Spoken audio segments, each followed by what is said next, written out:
si Patrick Tulfo sa Rapido ni Tulfo. Rapido ni Tulfo.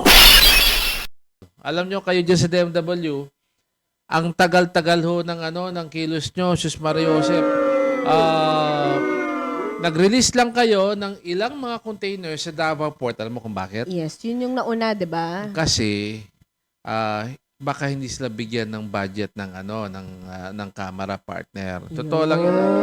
That's the reality of it, 'di ba? Ngayon lang ako nagsasalita about this. Okay. 'Di ba, may mga budget hearing. Correct. Tapos pinapatawag din sila ng camera para sagutin yung mga ilang issue kasama na itong mga balikbayan boxes na ito. Ang ginawa ng DMW, ngayon ko lang kayo ni-expose, minadali partner yung nasa Davao. Oo, yung unang problemang... Minadali. oo. That is 12 containers. 12 yun. Okay, so minadali na yan, partner. Minadali nila. Yeah. And we were able to cover that. Okay. Huli man daw at magaling na ihahabol din, di ba? O Oo. sige. Okay na. Eto na. Ang tinaantay ng mga recipient ng tag cargo, ito namang nakahimlay o nakahimpil rather dito sa nakipatay na yun. Nakahimpil diyan sa may Manila Port Oo. North Harbor. Okay, that is 13 containers 13. Wala na partner. Bakit wala na? Kasi partner, hindi na nagpa-follow up ang ang camera eh. Oh, Oo, okay. yung isa nakabantay ang Kamara de Representante and they have to report. Kumbaga partner, pinatawag sila nitong mga mangbabatas natin. At sabi, ito yung problema, anong ginagawa nyo rito? Sabi, may ginagawa na kami. May ginawa naman. Kasi nga partner, Kailangan pinipressure sila partner. Oo. Ano ang problema? Ngayon partner, wala nang pressure. Dahil naipasa na yung kanilang budget proposal, pumasa na sa Congress. Petics na naman. At nasa BICAM na ngayon. So parang wala na silang kailangang Wala na. Kaya ang ginawa ng customs, kayo yung mga kababayan nating mga tinutulungan namin. Well, let us give credit where credit is due.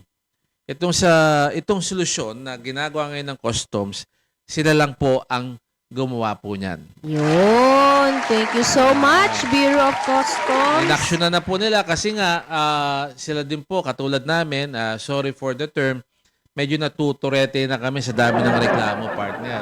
Kung gaano karami tayo natatanggap na mga tanong regarding sa balikbayan boxes, partner, ganun din naman ang customs. Yes. That's why Customs Commissioner Nepomuceno decided to take the matters into his own hands, partner. Yun na nga. At inaayos na yung partner. At balita ko, over the weekend, partner, nagtatrabaho ang customs, partner, ha? Wow! Oo, para lang maayos na yung problema ng balikbayan box. So, ilalabas na yung mga dokumento niya, partner, at ang target ng customs magsimula na maglabas ng ilang mga containers. I think unahin muna yung Makati Express Cargo. Pero lahat na po yan. Kaya lang, ito yung medyo may konting bad news. Okay. Konti lang.